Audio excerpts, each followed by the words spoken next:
My younger son, Ryan, a pilot, called me. "Mom, something strange is happening. Is my sister-in-law at the house?" "Yes," I replied. "Araceli's in the shower." His voice dropped to a whisper. "That's impossible. I have her passport in my hands. She just boarded my flight to France." At that very moment, I heard footsteps behind me. I was standing there in my kitchen on Elm Street, wiping down the worn Formica countertop after breakfast. The morning sun was streaming in, catching the dust motes dancing in the air. My older son, Stephen, had already left for his architecture firm downtown, the click of his briefcase echoing in the sudden quiet. My grandson, Matthew, 7 years old and already too clever for his own good, had been scooped up by the big yellow school bus just minutes before. The house felt peaceful. Araceli, Stephen's wife, my daughter-in-law, had called down from upstairs maybe 10 minutes earlier, her voice like tinkling bells. "Mom, I'm just going to hop in the shower real quick."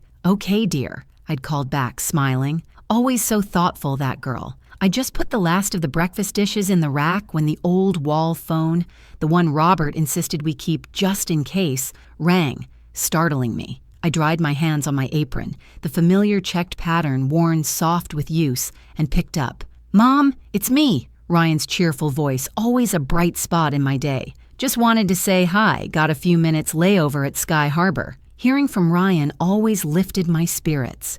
My adventurous younger boy, living out his childhood dream of flying, zipping across the country, sometimes even overseas, always on the go, but he always made time for his mom. I settled onto the worn vinyl kitchen stool. "Oh, honey, it's wonderful to hear you. How was the flight? Everything all right?" He chuckled, that easy laugh that always reminded me of his father. "Smooth skies, Mom. Just another day at the office, 30,000 feet up." We chatted for a minute. The usual. Weather, how tired he was, what terrible coffee they served pilots. But then his tone shifted, became hesitant, laced with something I couldn't quite place. Confusion? "Hey, Mom," he started, then paused, like he wasn't sure how to ask. "Something really weird just happened here." My smile faltered. "Weird? What is it, Ryan? Are you okay?" "Yeah, I'm fine, but," he lowered his voice, "is Araceli, my sister-in-law, is she at the house right now?" I glanced up toward the second floor. Faintly, I could still hear the shower running in the guest bathroom they used.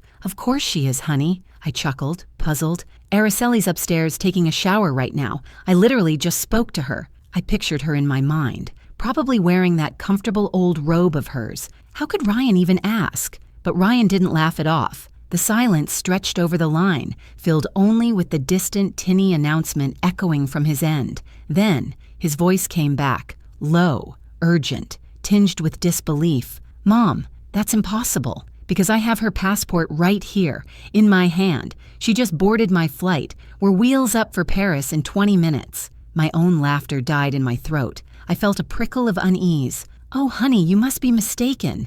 Maybe it just looked like her? I mean, I just saw Araceli." "Mom," he cut me off, his voice firm now. "After boarding, I realized I'd left a manifest at the gate counter, ran back, and this passport was lying right there on the floor by the scanner. Almost gave it to Lost and Found, but I opened it. Mom, it's her, Araceli Diaz-Brooks. Her picture, her birth date, everything. It's definitely her." My heart gave an uncomfortable lurch. "Are you absolutely sure, Ryan? Maybe an old passport or—" "Mom," he interrupted again, impatience creeping in. "I literally just walked back to first class to check. She is sitting there, right now, seat 2A, next to some older guy, maybe 50, expensive suit, Rolex. They were leaning in, talking real close, looked cozy, looked like a couple, like a couple." The words hit me like a physical blow. I sank onto the stool, gripping the edge of the counter, the linoleum suddenly feeling cold beneath my feet. But Araceli was upstairs. The shower. Just then, the water upstairs shut off. Silence. Then the creak of the bathroom door opening. Araceli's voice, clear and close, drifted down the stairs. "Mom, who are you talking to?" Panic flared hot and sharp. My heart leaped into my throat. Just Mrs. Henderson from church, dear," I called back, my voice unnaturally high. I quickly shuffled into the small den off the kitchen, pulling the door almost closed, shielding the receiver with my hand. "Ryan," I whispered frantically, hearing her light footsteps descending the stairs. "I just heard her. She's here. She just got out of the shower. Are you absolutely 100% positive it wasn't a mistake? Another pause from Ryan, longer this time. Then, his voice came back, cold certainty replacing the confusion. Mom, it's impossible. I am looking at her right now through the cockpit door as she settles back with a champagne flute. She's wearing a fancy blue travel suit. It is Araceli. I swear on Dad's grave. I felt dizzy, the room starting to blur at the edges. I stammered a goodbye, hung up the phone, my hand clammy and shaking. The sunny kitchen suddenly felt claustrophobic, menacing. I leaned against the doorframe trying to breathe, my mind a chaotic whirl. If Araceli was here, who was the woman on Ryan's flight using her passport, sitting beside a rich stranger?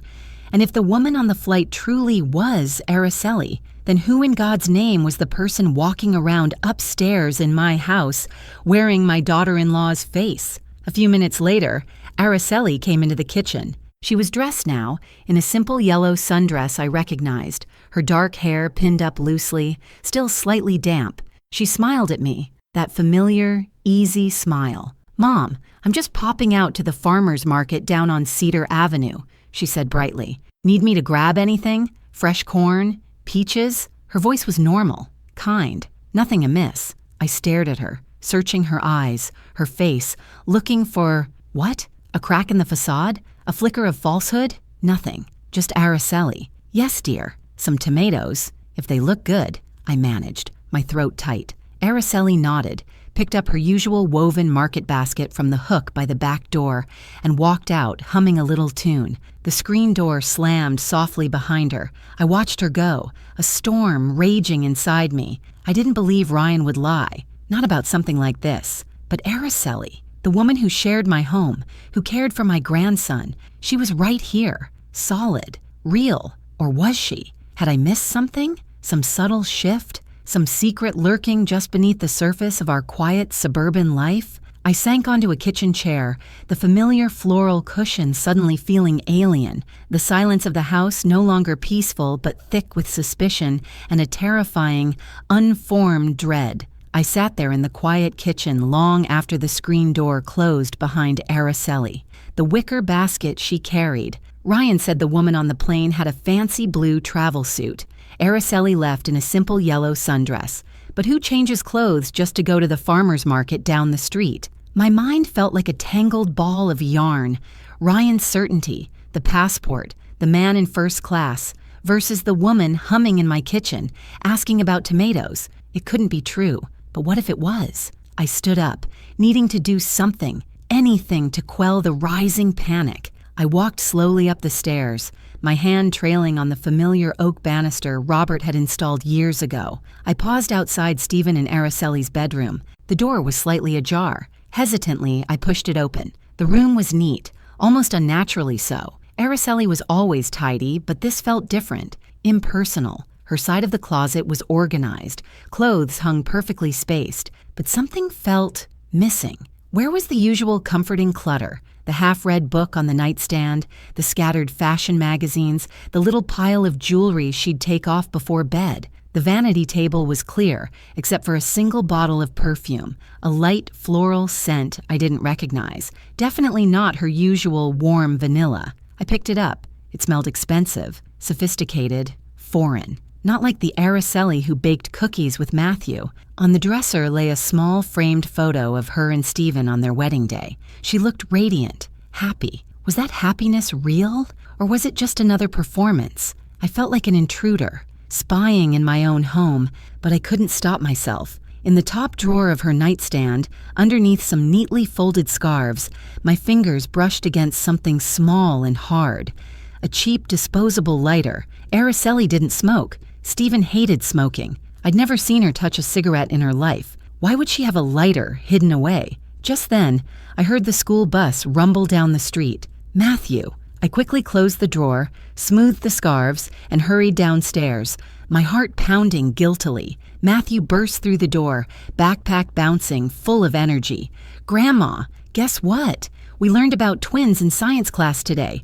Identical twins look exactly alike." He chattered on, oblivious to the turmoil inside me. Twins. The word hung in the air. Could it be possible? No, that was crazy, like something out of a soap opera. That's interesting, sweetie, I murmured, forcing a smile, helping him off with his coat. Did you have fun at school? Yeah, but Grandma, he looked up at me, his brow furrowed in childish confusion. Why did Mommy smell funny this morning? Not like cookies like she usually does. She smelled like flowers from Mrs. Henderson's garden. My blood ran cold. The floral perfume from the vanity. Matthew had noticed too. Maybe she tried a new soap, honey, I suggested weakly. He shrugged, accepting the explanation, and ran off to play with his toy trucks in the living room, but his innocent observation added another heavy weight to my growing suspicion. That evening, Stephen came home late, looking tired and stressed. He barely touched his dinner,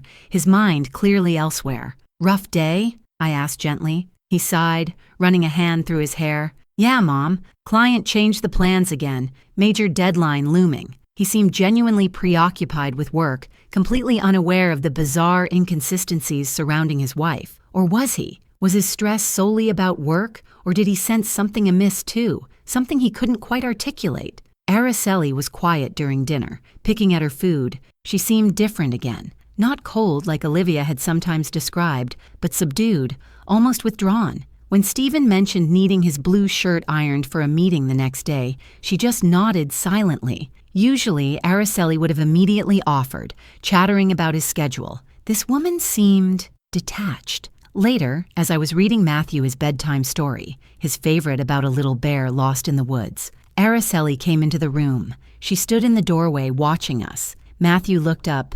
Mommy, read with Grandma. She hesitated for a fraction of a second, then came and sat on the edge of the bed. But as I continued reading, I noticed she wasn't following along. Her eyes had a distant, almost sad look, and when Matthew snuggled against her, she flinched just slightly before awkwardly patting his back. It wasn't the natural, enveloping hug the other Araceli usually gave him. It felt forced, hesitant. After Matthew fell asleep, I walked downstairs. Araceli was already in the kitchen, washing the few remaining dishes from dinner. Araceli, dear, I began carefully, are you feeling all right? You seem a bit quiet tonight. She turned, wiping her hands on a dish towel. Just tired, Mom, she said, offering a small, tired smile. Long day. But her eyes didn't quite meet mine, and I noticed, with another jolt, she was holding the dish towel in her left hand, scrubbing the plate with her left hand. The Araceli I knew was right-handed. Always. My mind flashed back to Olivia's comment about the handwriting, Mrs. Collins seeing her use her left hand. It wasn't my imagination. Something was fundamentally wrong here. This woman was different. But how? Why? Was Ryan right? Was the real Araceli in France? And if so, who was this woman living in my house, sleeping in my son's bed, caring for my grandson? The absurdity of it warred with the chilling consistency of the clues. I needed proof. Concrete proof, and I decided, sitting there in the quiet kitchen, listening to the hum of the refrigerator, that I would find it, no matter what it took. My resolve hardened overnight. The fear was still there, a cold knot in my stomach, but it was now overshadowed by a fierce determination. I had to know the truth, for Matthew's sake, for Stephen's, and for my own sanity. I couldn't live in this house of whispers and shadows any longer. I decided to watch Araceli closely, document everything, look for inconsistencies, however small. My old notebook became my constant companion, hidden under my mattress, filled with dated observations of her behavior, her handedness, her moods, her comings and goings. A few days later, an opportunity presented itself. Araceli announced she was going to visit an old college friend who lived about an hour's drive away. I might be back late, Mom, she said, gathering her purse. Don't wait up for me. This was unusual. Araceli rarely went out for such long stretches alone, especially not in the middle of the week. My suspicion flared. Was this another instance where the other woman, Isadora, was taking over? Or was this the real Araceli, creating an alibi for something else? I needed to use this time. As soon as her car pulled out of the driveway, I felt a surge of adrenaline mixed with guilt. Snooping felt wrong, but the stakes were too high. I went straight upstairs to their bedroom. My hands trembled as I opened Araceli's closet again. This time, I looked more carefully. pushed aside the neat rows of blouses and dresses. In the very back, tucked away behind a stack of old shoe boxes, I found it. A small, locked metal box. It wasn't fancy, just a simple gray cash box, the kind you might keep petty cash in. Where had this come from? I'd never seen it before. My heart pounded. What was inside? I tried the obvious. Her birthday, Stephen's birthday, Matthew's. No luck. Then a long shot. The date Ryan had called me, the day this whole nightmare began. Click. The lock sprang open. Inside, my breath caught. There were bundles of cash, mostly 20s and 50s, maybe a few $1,000s total. Where would Araceli get this much cash? Stephen handled their main finances through the bank. Tucked beneath the money were several pay stubs made out not to Araceli Brooks, but to Isadora Diaz. The employer listed was a generic cleaning service I'd never heard of. Pay stubs for Isadora, hidden in Araceli's locked box? My head spun, but there was more. A cheap prepaid cell phone, a burner phone. I turned it on. The battery was low, but it powered up. There were only a few contacts listed: CT, work, and home base. My fingers shaking, I opened the text messages. Most were simple coordinates or times. Market, 3 p.m., school pickup, need cover, alley, 6 p.m., usual pay. These must be instructions for Isadora, but then I saw the messages under CT. They were intimate. Missed you today. Paris seems empty without you. Just landed back. Need to see you. Usual place Tuesday? The old woman is becoming a problem. We need to accelerate things. The last message sent a chill down my spine. The old woman. That was me. And CT. Lucy's words flashed in my mind. Charles Thompson, the rich lover. Araceli wasn't just using Isadora to cover up trips to France. She was using her sister as a stand-in here, in my house, while she was likely off meeting Thompson. And they were discussing me. Accelerate things? What things? The nursing home plan? My hands were ice cold. This went far beyond infidelity. This felt dangerous. I quickly took photos of the pay stubs, the phone contacts, and the incriminating text messages with my own phone. I put everything back exactly as I found it, locked the box, and hid it again. My mind raced. Araceli, the real Araceli, was not just cheating on Stephen. She was involved with this Charles Thompson in something that involved getting rid of me. Isadora, her identical twin sister, was her unwitting pawn, paid to play house while Araceli lived her secret life. Ryan hadn't been mistaken. He had seen Araceli on that plane. The woman here, the one who sometimes used the wrong hand, who flinched at Matthew's touch, who smelled like unfamiliar perfume. That was Isadora. My daughter-in-law was two different people, literally. The pieces clicked together, forming a picture so ugly, so deceitful, it took my breath away. I stumbled back downstairs, collapsing onto the living room sofa, the notebook falling from my numb fingers. I had the proof. But what did I do now? Confront Stephen? Call Ryan? Go back to Isadora? The weight of the secret felt crushing. And the message, the old woman is becoming a problem. We need to accelerate things, echoed ominously in the silent house. I spent the rest of that day in a daze, the ugly truth churning in my stomach like sour milk. Araceli, my daughter-in-law, was living a lie, using her identical twin sister Isadora as a stand-in while she gallivanted off with a wealthy lover named Charles Thompson. And worse, much worse, they considered me a problem that needed to be accelerated. What did that mean? The nursing home plan? Or something more final? The thought sent a fresh wave of ice through my veins when Araceli, was it Isadora back already, returned that evening, claiming her friend's visit went well but she was tired. I could barely look at her. Every smile seemed like a mask, every kind word a calculated deception. I mumbled excuses about a headache and retreated to my room early, needing space to think, to breathe. My first instinct was to call Stephen immediately, lay everything bare. But doubt held me back. How would he react? Would he believe me? Or would he, blinded by love, or what he thought was love, accuse me of being paranoid, of trying to break up his marriage? He seemed so stressed with work lately, so oblivious. What if confronting him pushed him further away, or worse, alerted Araceli that I knew? No, I couldn't risk it. Not yet. What about Ryan? He knew something was wrong. He'd seen Araceli on the plane, but he was thousands of miles away, hopping between flights. Burdening him with this complex, dangerous situation over the phone felt wrong, potentially putting him at risk too if Araceli and Thompson were truly ruthless. I felt utterly alone, trapped with a stranger wearing my daughter-in-law's face, knowing the real Araceli and her lover saw me as disposable. The next morning, I watched Isadora. I was almost certain it was her. The slight hesitation, the left-handedness seemed more pronounced today. Interact with Matthew.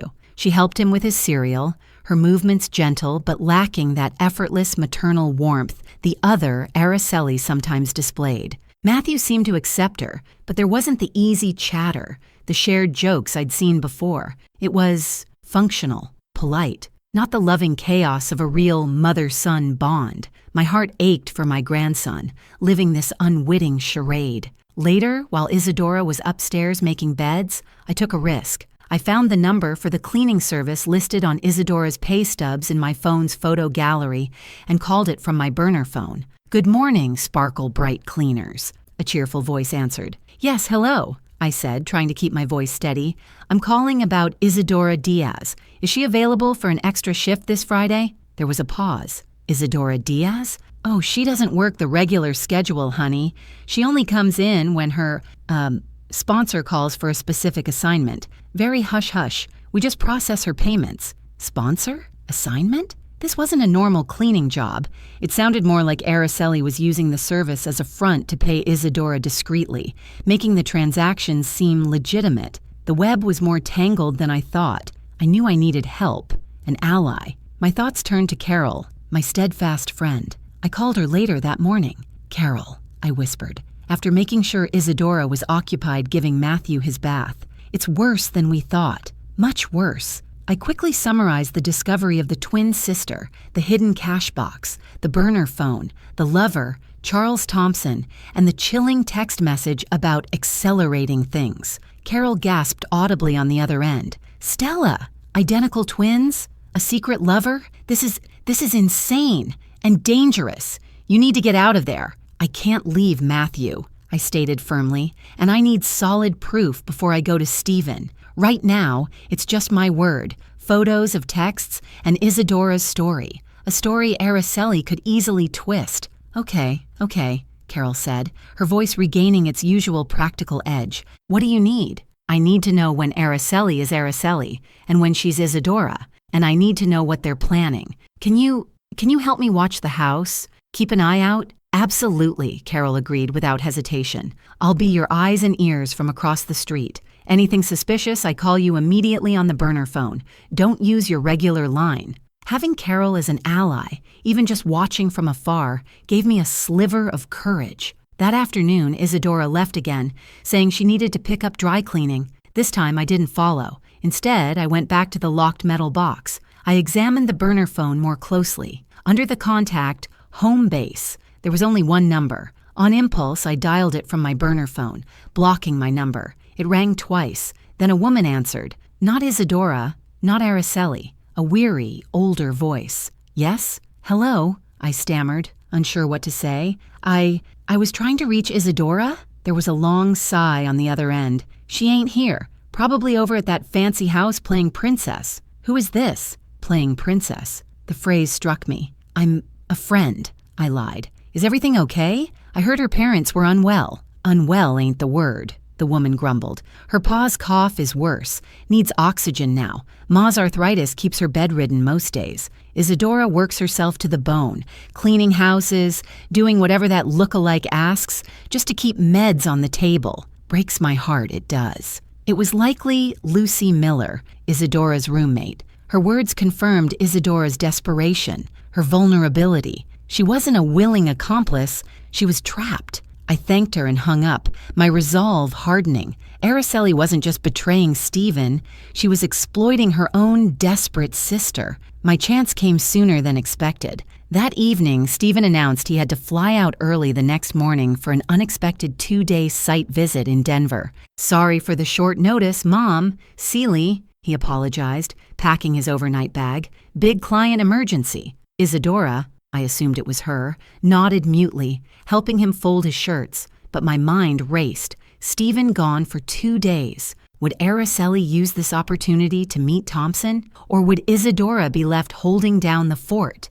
Carol and I coordinated via text on our burner phones. She would watch the house like a hawk. The next morning, after Stephen left for the airport, the house felt strangely charged. Isadora seemed nervous, constantly checking her phone. Around 10 a.m., she received a text, read it quickly, and her face went pale. "Mom," she said, her voice trembling slightly. I need to run an urgent errand. A friend needs help.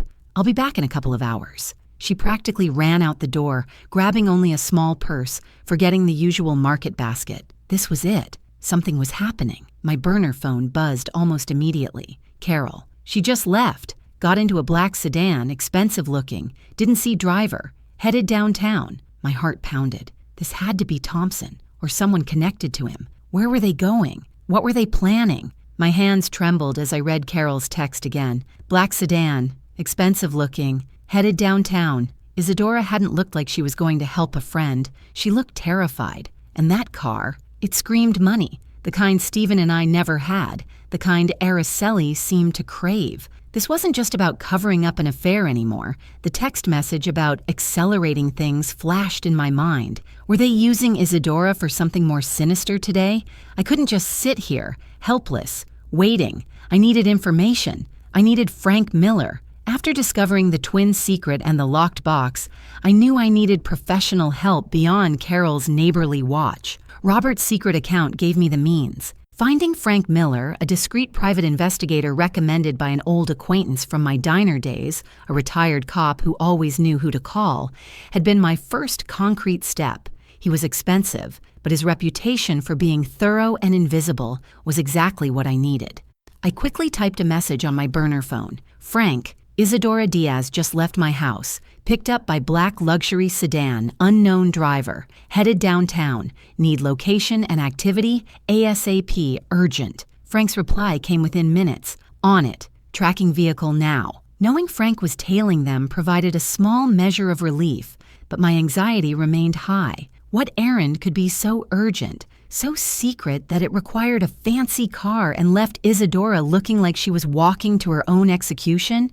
I paced the small living room, avoiding the pictures on the wall that now felt like mockeries. Matthew would be home from school in a couple of hours. I needed to appear calm, normal for him. But how could I pretend when my world was tilting on its axis? My burner phone buzzed again. It was Frank. Subject Isadora arrived at Sterling Tower downtown, entered lobby, proceeded to 35th floor, offices of Thompson International Corp. Thompson International Corp. Charles Thompson, the lover, Araceli's rich man. Why had Isadora gone there? Was she meeting him? Delivering something? Receiving instructions? My mind raced through possibilities, each darker than the last. "Waiting," Frank added. "We'll update when she exits." An hour passed, then another. The clock on the mantelpiece seemed to tick unnaturally loud. I tried tidying up, dusting furniture that didn't need dusting, rearranging knickknacks, anything to keep my hands busy, my mind from spiraling. Matthew would be home soon. What would I tell him if Isadora wasn't back? Just then, the burner phone buzzed again. Frank. Subject exited building 1345. Alone, visibly distressed, appeared to be crying, holding large manila envelope. Took a taxi, not the sedan, heading back towards your neighborhood. Crying?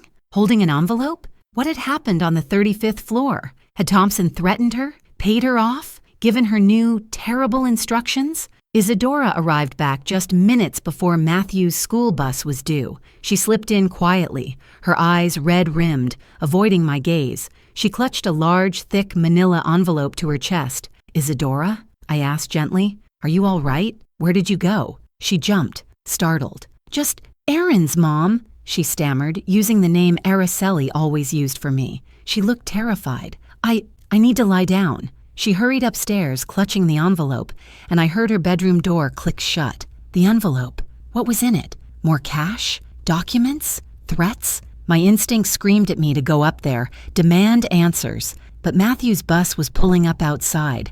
I plastered a smile on my face as he burst through the door, full of stories about his day. For the next hour, I focused solely on him. Homework, snacks, playing with his Legos. But my mind kept drifting back to Isadora, locked in her room, crying, clutching that mysterious envelope. What secrets did it hold? Later, after Matthew was settled watching cartoons, I cautiously went upstairs. I knocked softly on Isadora's door, the room that was supposed to be Araceli's. "Isadora, can we talk?" Silence, then muffled sobs. I slowly opened the door.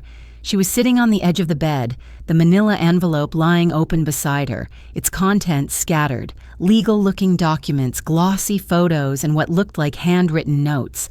She looked up at me, her face streaked with tears, sheer terror in her eyes. "He knows," she whispered, her voice trembling uncontrollably. "Thompson, he knows Araceli was planning to leave him. He wants me to—" She couldn't finish, dissolving into fresh sobs. My blood ran cold. Thompson knew Araceli planned to leave? Leave him for whom? Stephen? Or was there someone else? And what did Thompson want Isadora to do? Just as I stepped into the room, my regular cell phone rang downstairs, startling us both. I glanced at the caller ID. It was Ryan. Back already? Or calling from somewhere else? Something told me I needed to take this call. "Stay here," I told Isadora gently. "Don't move. I'll be right back." I hurried downstairs, a new layer of dread settling over me. What could Ryan possibly have to add to this already impossible situation? "Mom?" Ryan's voice sounded urgent, cutting through the static. "Mom, are you okay?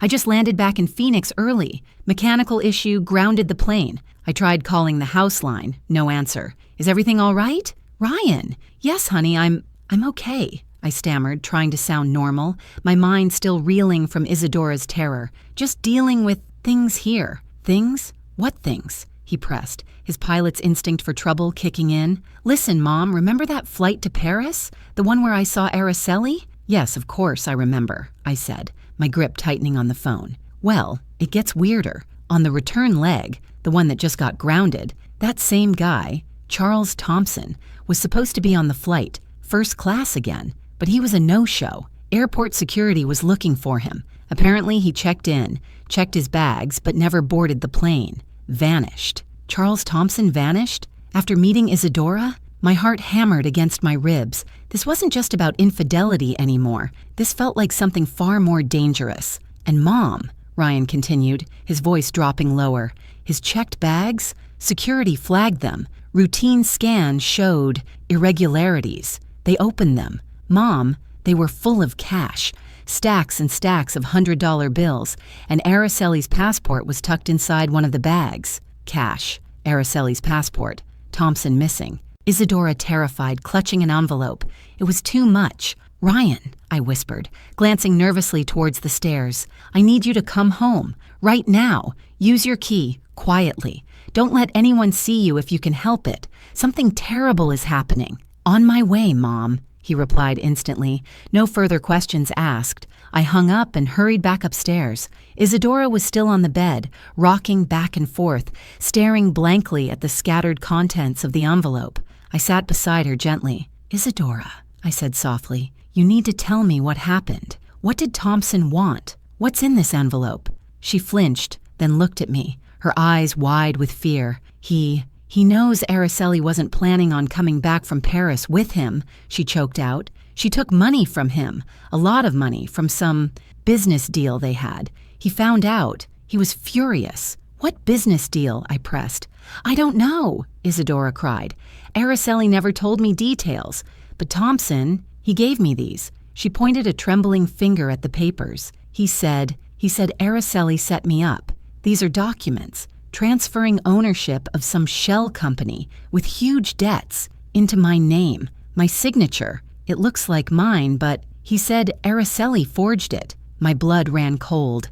Araceli hadn't just used Isadora as a double, she'd used her as a scapegoat for financial crimes. Thompson, likely involved in shady dealings himself, was now trying to pin everything on the innocent twin. "And the photos?" I asked, nodding toward the glossy pictures scattered on the bedspread. They showed Araceli and Thompson together, laughing on yachts, entering fancy hotels, looking very much like a couple. But tucked among them were others, photocopies of bank transfers, offshore account details, names I didn't recognize. He said, this proves Araceli was stealing from him and his partners. Isadora sobbed.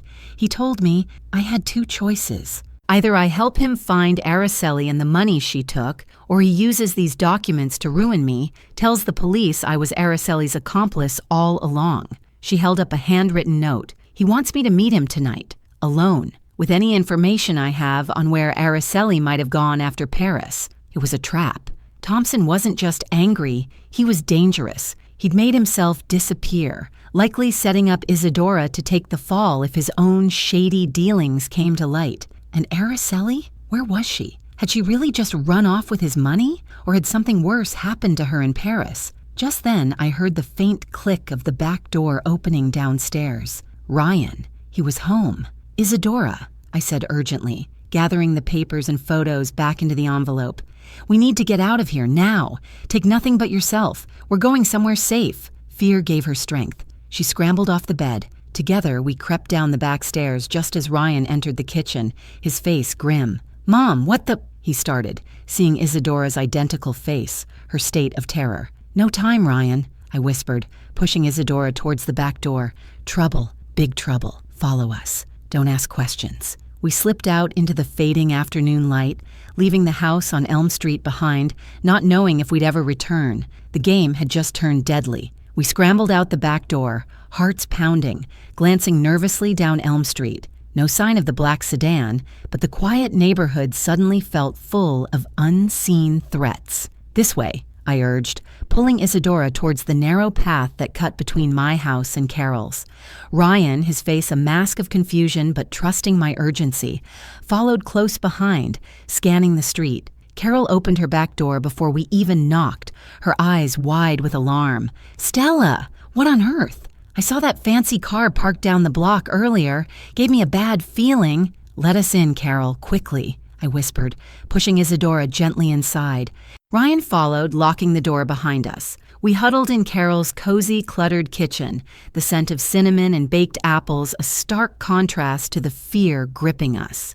Okay, Mom, Ryan said, turning to me, his voice low but firm. Start from the beginning. Who is she? He nodded towards Isadora, who was trembling, clutching the manila envelope like a lifeline. Taking a deep breath, I quickly explained everything I knew. Ryan's initial call, my growing suspicions, the locked box, the burner phone, the text messages, following Isadora, finding her terrified, Thompson's threats, his vanishing act, the cash, Araceli's passport found with his luggage. Then, Isadora, her voice barely a whisper, added her part. Being hired by Araceli years ago, the identical looks, the sporadic assignments to cover for her sister, the meeting with Thompson, the forged documents, the demand to find Araceli tonight or face ruin. Ryan listened intently, his face growing paler with each revelation. He ran a hand through his short pilot's hair, looking utterly stunned. Twins? He breathed.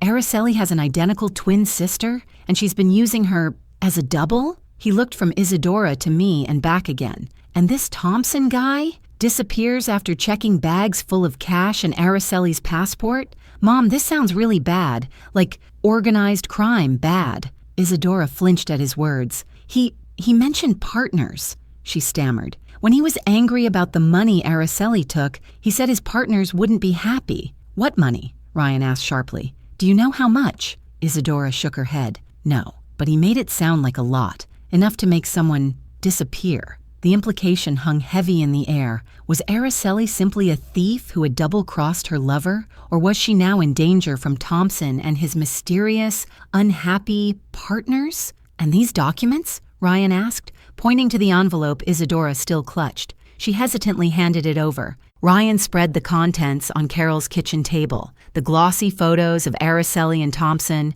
the bank transfer copies, the shell company papers with Isadora's forged signature, Thompson's handwritten ultimatum note. Ryan examined the financial documents, his brow furrowed. These aren't just love letters, Mom. These look like money laundering records, offshore accounts, layered transfers. This shell company likely exists solely to move dirty money, and Araceli seems to have hijacked a significant sum and tried to frame Isadora for it before vanishing. We have to go to the police, Carol stated firmly, looking from Ryan to me. This is way beyond a family spat. This Thompson is dangerous, and Isadora is in immediate danger if he thinks she knows something or can be used. I agree, Ryan nodded, his pilot's composure returning, assessing the situation logically. But we need to be careful how we approach this. Thompson vanished, but he might have people watching, and we don't know where Araceli is. Is she a victim or a co-conspirator who fled? She seemed scared too, sometimes, Isadora offered timidly. Lately, when she called me for an assignment, she sounded stressed, always looking over her shoulder. Okay, Ryan took charge. First, Isadora, you're staying here with Carol and Mom. You don't leave this house, don't answer any unknown calls. Second, Mom, give me everything you documented, your notebook, the pictures you took from the locked box. Third, I'm calling airport security and the Phoenix PD. I'm a pilot. I have contacts. I'll report Thompson's disappearance, the cash, the passport, flag him as a potential security risk. That gets official eyes on him immediately. Then I'll go to the police station in person with copies of Mom's notes and these documents Isadora has. We need a formal investigation started, and Isadora needs protection. He looked at Isadora. Are you willing to tell the police everything you told us? She nodded, tears welling up again, but her expression determined. Yes, I don't want to live in fear anymore, and I need to know my sister is okay, even after everything. The next few hours were a blur. Ryan made calls, his voice calm and authoritative, relaying information to airport authorities and police contacts. Carol made us strong tea and sandwiches we barely touched. I gathered my notebook and the photos I'd taken from Araceli's hidden box. Isadora sat huddled on Carol's sofa, staring into space, occasionally whispering about her sick parents. Around dusk, Ryan returned from the police station. Okay, he said, closing Carol's kitchen door. Phoenix PD is taking it seriously. Detective Miller is assigned. They've put out an alert for Thompson and Araceli. As a person of interest and potentially endangered given the circumstances, they're looking into Thompson International Corp. And those financial records. Miller wants to speak with Isadora formally tomorrow morning, here, for her safety. He looked exhausted but relieved. They believe Thompson might be involved in significant international financial crime. The cash in the bags points that way. He paused, looking at me. Mom, Detective Miller also wants to talk to Stephen. He needs to know what's going on with his wife. My heart sank. Stephen, how are we going to tell him? He was due back from Denver tomorrow night, expecting to return to his normal life, completely unaware his wife had an identical twin, a dangerous lover, and had vanished after potentially stealing a fortune. The charade was over. Now came the devastating fallout. The wait for Stephen's return felt like balancing on a knife's edge. We stayed huddled in Carol's house, the curtains drawn, speaking in hushed tones. Isadora barely moved from the sofa, pale and trembling, clutching a cup of chamomile tea Carol had made her. Ryan paced the small living room like a caged panther, constantly checking his phone for updates from Detective Miller, his jaw tight with a mixture of anger and concern. I tried to busy myself helping Carol in the kitchen, washing dishes that were already clean, wiping down counters that already shone, anything to keep the terrible what-ifs at bay. What if Thompson came back? What if he found us? What if Araceli was hurt, or worse? Despite her betrayal, the thought of my daughter-in-law, Matthew's mother, in danger at the hands of a potentially ruthless criminal sent shivers down my spine. Night fell, painting Carol's cozy living room in long, eerie shadows. Every car that passed on the street outside made us jump. Ryan had briefed Carol on the essentials, and she was a rock, calm, practical, her presence a quiet source of strength. She made sure Isadora ate something, checked the locks repeatedly, and sat with me, offering silent comfort when my own fears threatened to overwhelm me. Around 9 p.m., Ryan's phone buzzed. It was Stephen calling from the airport. Hey, Rye, just landed, headed home. Is Mom okay? She hasn't answered her phone all day, went straight to voicemail. Ryan shot me a look across the room. This was it. Yeah, Steve, Mom's okay, Ryan said carefully. She's actually over here at Carol's place. Why don't you swing by here first when you get back? Something we need to talk about. There was a pause. At Carol's? Why? Is something wrong? Stephen asked, suspicion entering his voice. Just come by, Steve, Ryan insisted gently but firmly. It's important. Another hour crawled by. Then headlights swept across Carol's living room window. Stephen's familiar beat-up sedan pulled into the driveway. Ryan met him at the door. I watched from the kitchen doorway as Stephen walked in, looking tired from his trip, confused by the strange summons. Mom, Ryan, what's going on? Where's Araceli? He asked, looking around Carol's house, expecting his wife. My heart broke seeing the unsuspecting look on his face. Ryan led him to the sofa. Steve, he began, his voice low, serious, you need to sit down. There's no easy way to say this. And then, together, Ryan and I told him everything. Ryan's call from the plane, the identical woman, the passport, the hidden box, Isadora, the cleaning service front, the burner phone, Charles Thompson, the affair, the flight to Paris, Thompson's disappearance, the cash, Araceli's passport found with Thompson's bags, Isadora's terror, the forged documents, the potential money laundering, the police investigation. Stephen listened in stunned silence, his face draining of all color. He looked from me to Ryan, then stared at Isadora, who sat huddled on the armchair, unable to meet his gaze. Disbelief warred with dawning horror in his eyes. No, he whispered, shaking his head. No, this is crazy. Araceli? Twin sister? My Araceli? With another man? Stealing? Forging signatures? It doesn't make sense. He looked desperately at Isadora. You look just like her. Is this some kind of sick joke? Isadora flinched, tears welling up. I'm sorry, she whispered. She made me. Show him the envelope, Mom, Ryan said quietly. I retrieved the manila envelope from the kitchen table and handed it to Stephen. He numbly took out the photos, Araceli laughing with Thompson, the intimate settings. He stared at the copies of the bank transfers, the shell company documents bearing Isadora's forged signature. His hands began to shake. This can't be real, he choked out, burying his face in his hands. The woman I love, the mother of my child. Ryan put a hand on his brother's shoulder. Steve, I saw her, on the plane, with him. It is real, and it looks like she's in deep trouble, possibly involved in something dangerous. Stephen looked up, his eyes filled with a terrifying mix of anguish and fury. Where is she? Is she okay? Even after everything, his first thought was for her safety. We don't know, I said gently. She disappeared in Paris, according to Ryan's sources, and Thompson vanished here. The police are looking for both of them.